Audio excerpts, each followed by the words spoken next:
I'm Joe Lample. When I created Growing a Greener World, I had one goal: to tell stories of everyday people, innovators, entrepreneurs, forward-thinking leaders who are all, in ways both big and small, dedicated to organic gardening and farming, lightening our footprint, conserving vital resources, protecting natural habitats, making a tangible difference for us all. They're real, they're passionate, they're all around us. They're the game changers who are literally growing a greener world and inspiring the rest of us to do the same. Growing a Greener World, it's more than a movement, it's our mission.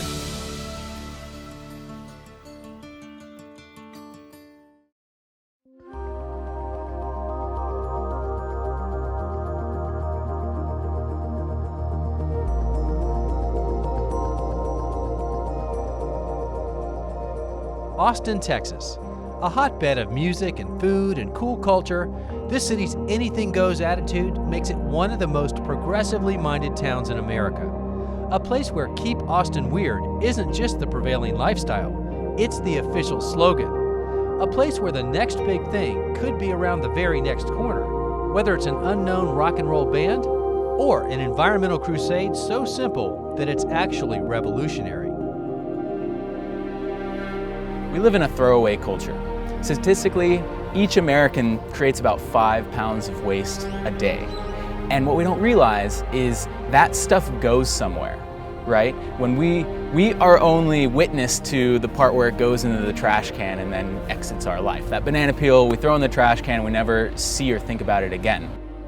What's happening to it? Well, quick thought experiment. That stuff is going straight into your trash, and then it's going out to the curb into a larger container. That's getting picked up by a diesel burning truck that's going 40 to 60 miles to a landfill. It's being packed down into this big pile of trash and suffocated so that basically anything that is organic material in that pile breaks down in a way that creates a poisonous gas called methane gas, which is 22 times more powerful than CO2 and is released into our atmosphere.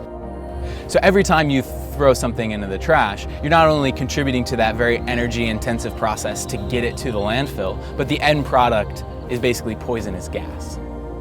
So what if, instead of all of that mess, we could take those organic materials and harness them as resources to be turned into a natural fertilizer that could grow more food for your community? I mean, really the question is, would you rather grow food or landfills?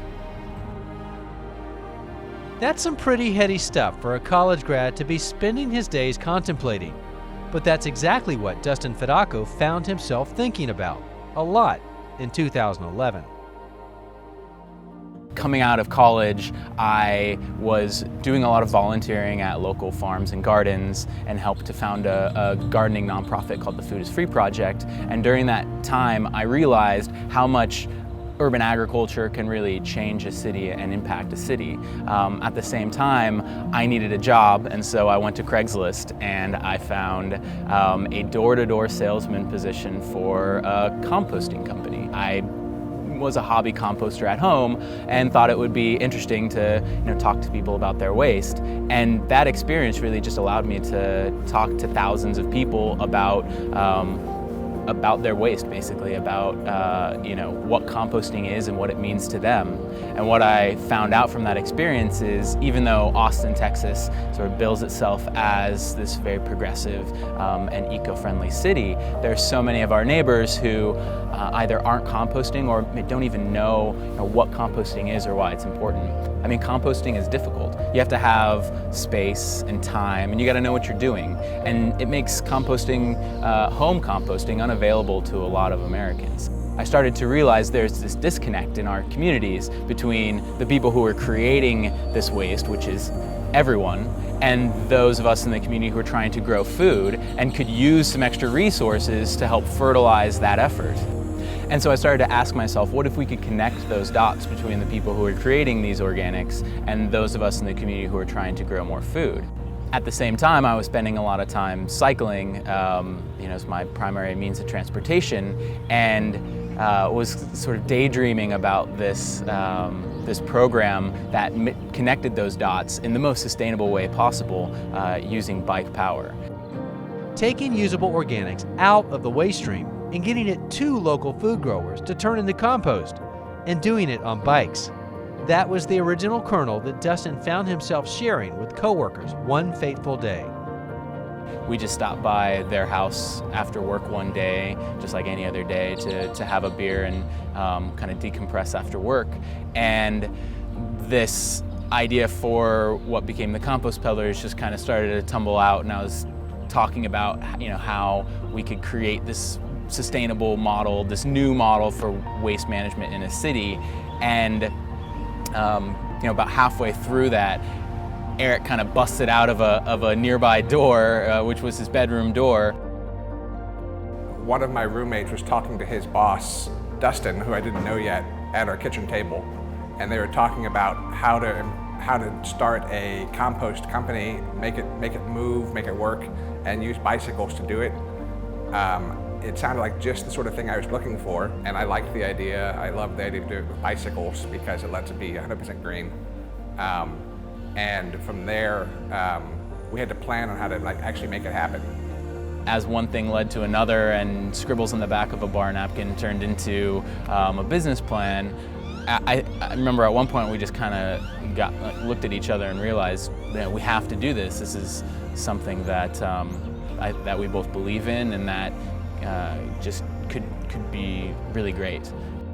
So we had to figure out how to do routing, how to sign up customers. We needed a website that could accept payment and make sure that they were places that they could sign up for service. So a lot of this on the business planning, we had to work on that together. So that was August of 2012 when we decided to start the Compost Peddlers, and then we made our first official collection December 5th of that year, just a few months later. The Compost Peddlers were born. In just 4 years, their surprisingly small fleet, now 3 bikes and 4 cyclers, have diverted over 800,000 pounds of organic material away from landfills.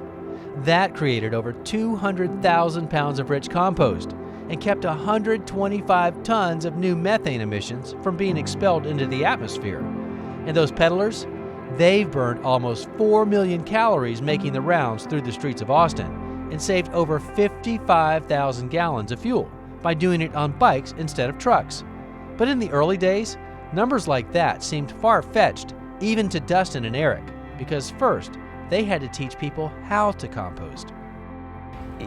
Yeah, in the early days it was pretty messy, of people not putting their bins out on the right day, and us getting the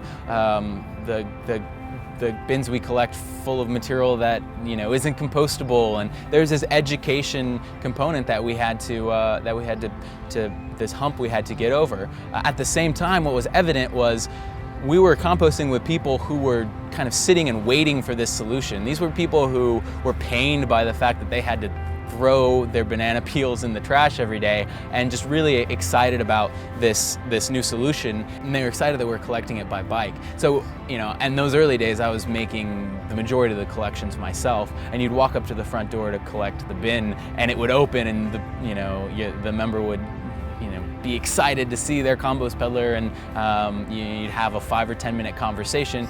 So we weren't really expecting that. It was much more social experience. We figured we're kind of a substitute for the trash man, and nobody talks to their trash guy. But instead, we kind of started to occupy this role of the milkman, right? In a way, we'd become the glue that would hold a neighborhood, part of the glue that would hold a neighborhood together, and neighbors would want to share news and chat, and people would be driving down the street and see one of our bikes and stop them and ask them what the hell they're doing, and children would chase after them like they're the ice cream man or something, and so there was this incredible response. We were these 2 guys who had never started a business before, had pretty minimal business experience, and were trying to start this this new kind of business that there wasn't really any kind of blueprint for. I mean, you start a bakery and you can go look at the countless other bakeries that have been started before. When you try to start a bike-powered collection service, you're kind of in the dark for the most part, feeling around. And that was what the early days were like. You know, stumbling upon problems that we didn't know that we were going to have to solve and solving them. There are many things that can go wrong. Bikes can break down. We have over 700 members, and every time that something like that happens, it means another peddler has to fill in for the one that is missing. So that's about, give it or take, 5 to 10 more miles, hauling 400 pounds. So you do the math, it's quite hard. Oh, there was one day where I made a wrong turn and I had the largest bike that we currently use. It's a trike that can carry up to 800 pounds. And I think I was fully loaded and I was facing a hill and I battled for an hour and a half trying to get up there. It was impossible. I mean, I completely broke down. I was sitting on the sidewalk, not knowing what to do, about to just burst into tears thinking, what am I gonna do? I mean, it's not like a race that I can just simply quit. It's a job that I have to get done. So, I don't know, just waiting for a couple of minutes, putting myself together, finding a better way, and keep on pedaling. You know, every day that I go out on a route, it's hard. You're mostly by yourself, but you run into people that you have a lot of fans, you know, as you bike around and you're hauling this compost and you're sweating and huffing and puffing and you're getting all red. It's 100 degrees during the summertime or it's raining on you. It's nice to have a car go by and have them hoot and holler and give you the thumbs up, you know.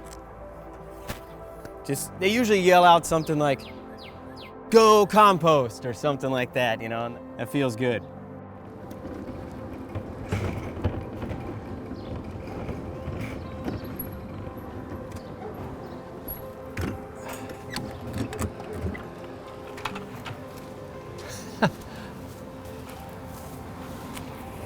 Okay, so as the newest rookie compost peddler, that was an interesting experience on the very first pickup. Flat roads, I'm full pedal power, and it's tricky, you know, with the cars and I'm in shape, but I can see how somebody would be winded and you got used to the bike, but it's pretty fun. I'm having a good time. That was quick, you ready? Yeah.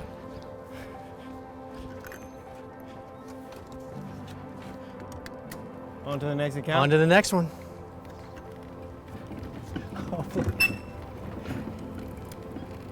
Austin has this Best of Austin Awards that the Austin Chronicle puts out every year. And I think within the first couple of months of us being a business, before we had even, you know, made collections for 6 months, we won a Best of Austin award kind of out of nowhere. And that really surprised me. I thought it was a joke. I thought Eric sent me a text or something like letting me know we had won, and I thought he was punking me. And I think it was around that time that I realized, like, there's kind of some kind of magic here that people are really drawn to. If you get a new roof or have your house painted, it's not uncommon for the company to ask to put a sign in your yard. Well, Dustin and the Compost Peddlers quickly realized that their members, and they are called members, not customers, are so passionate about being a part of the composting cause that this sign, has become part of the draw. So one day when I was making collections, there had just been a local election and there were those political yard signs all over the place. But the election was over and they were all heading to the landfill. And so I thought to myself, you know, we could turn these over, use the blank side, and spray paint Compost Peddlers yard sign. And at very least, I'll want a yard sign and I'll put it up in my front yard. And so we made a handful of those and gave them out to a few of our members who were interested. And after a while, it turned out that every time we would bring on a new member, we'd get an email or a phone call saying, like, "Hey, I'm so excited to start composting, but where's my yard sign?" It became this kind of badge of honor that our members would put up to show, you know, hey, I compost, and and it became a magnet for their neighbors. You know, you'd see a house start composting, put up the yard sign, maybe another house down the street, and then the houses between those would start to you know, ask questions, visit the website, and get started. I think it really speaks to how much ownership our members take of this service. You know, it seems to really kind of become a part of their identity and not just this you know, utility that they use. I think everybody should be composting. It's the right thing to do. And when somebody like the Compost Peddlers is willing to come on a bicycle and pick it up, it's the best next thing to doing it in your own backyard, which I did for years. Well, he got a fellowship in Germany, and so we went to Germany for a semester. And we got there to our apartment, and down where you take the trash out, there were like 7 different colored bins. And we were like, oh my God, what do we do? And so we figured out at least the biologic or something that meant organic. We figured out what to do with that one. And so we started to compost to collect that, because you get in trouble if you don't. And then when we came back here after 7 months, it felt really strange not to be composting. So I looked online and I found the Compost Peddlers. And then when they came to our neighborhood, they came one street above our neighborhood. And so I called them and I was like, please come one street down. And so they let us compost. And then other people on our street started composting also. Compost Peddler members pay a monthly subscription fee of less than $20 for a once-a-week pickup. And for most, they're more than happy to do it because they know just how important those contributions are to their local community. And in return for every pound of compost donated, they get points to use at local businesses. But what happens to all those buckets of organic matter? Well, that's where the real magic happens, on the other side of the transaction, and what keeps Compost Peddler efforts so uniquely Austin. So the nature of our business is that it's hyper-local. The organics that we collect are immediately being invested to be composted at a nearby farm or garden. And so for us to be able to expand, it's crucial that we make those partnerships and build the local infrastructure so that we can accept more materials. They're called Compost. A growing number of urban farms, community gardens, and even local schools who received the donated organics to grow food that stays within the community to complete the whole cycle. So a few years ago, we were contacted by a couple of guys that had a dream of doing a composting operation business, and their model was to get on bicycles and roll around town picking up compost from residential and some coffee shops and things like that. And so they talked to us as they were planning this and wanted us to see if we wanted to be involved. Absolutely, we said yes, because, you know, composting is a great thing to keep all the stuff from going to the landfill and using it like we do. So, you know, yeah, we were happy. I think we were their first drop of the Compost Peddlers, and happy to say that it's been fun to watch their business grow. You know, so when we can bring in coffee grounds and other people's food scraps and pile them up in my composting operation, it just is a win-win for everybody. The fact that it's very decentralized and neighborhood-based rather than centralized and relying on big, heavy machinery and equipment to bring this resource to one central location and then to redistribute it, and to have Compost Peddlers providing that resource right here in the neighborhood, right in the community, has been such a value for our community gardeners, for our school gardeners, for folks growing food at their churches, or even growing food at their home just for their families.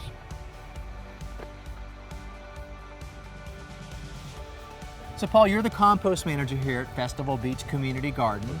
So one of the questions that I have for you, you take these inputs in from the Compost Peddlers. For example, when they are making those deliveries, it will come into one of these bins, and obviously this one right here, add here, and then cover with brown. So the browns are probably leaves and things that other members are bringing in on top. Correct. But all the food waste is coming into these different bins, and then we see cooking.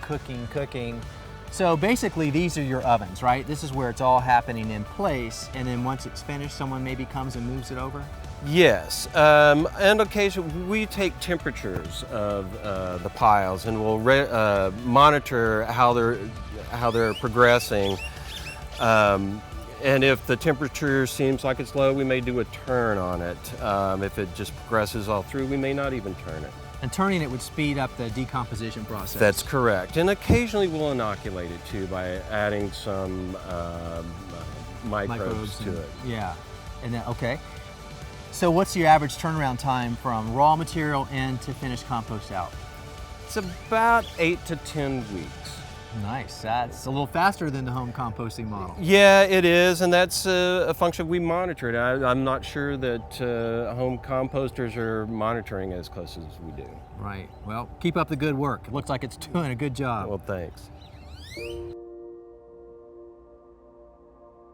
And as the city of Austin keeps progressing with their environmental efforts, the Compost Peddlers know they'll have to keep inching the bar higher as well to stay on the forefront of the city's sustainability movement. The city of Austin has a zero waste plan that calls for every business with a food permit to start to recycle food waste and not just glasses and cans. And so that's going to be rolling in and coming in, and so it's great that we have a city and people that live here that support organic recycling. So we're happy to see that coming in the future, and we're getting ready to scale up to help with as many restaurants in the city as we can. Part of the Zero Waste Mandate, we have a vision that by 2040 we're not going to be throwing anything into the landfill. We're going to be recycling everything. We're working really hard to look at all the different ways that we can prevent organic material from getting into the waste stream to begin with, and then once it's there, what do we do with it? We're also simultaneously very interested in climate change issues. We've got a community climate plan that the City of Austin has just passed, filled with a lot of different ways that we can address the city's role in climate change and how the community can be involved with positive solutions. So you put climate change and you put zero waste together, and you kind of create a perfect scenario for companies such as the Compost Peddlers. I've just been really surprised and heartened to see how embraced we've been by the city, and how I think for a lot of people the Compost Peddlers has become part of the identity of what makes Austin Austin. There are dozens of businesses just like ours popping up all over the country and all over the world. And although there are a lot of similarities across all of them, each one takes a unique form to fit the context of the city that it serves. And we're proud of the work that we've done here in Austin, but we're just a small part of this global movement of people all over the world coming together to try to solve this problem of waste. And it's really going to take all of us with new ideas coming together to transform this problem into a solution so we can grow a greener world.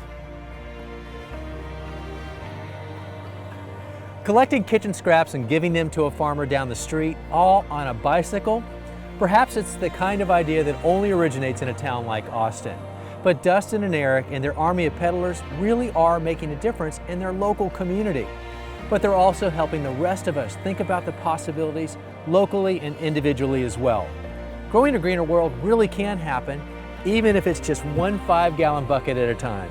And if you'd like more information on the Compost Peddlers or simple ways to get started with home composting, well, we have that information on our website under the show notes for this episode. The website address, that's the same as our show name. It's growingagreenerworld.com. Thanks for joining us, everybody. I'm Joe Lample, and we'll see you back here next time for more Growing a Greener World. All right, Dodie, let's go compost.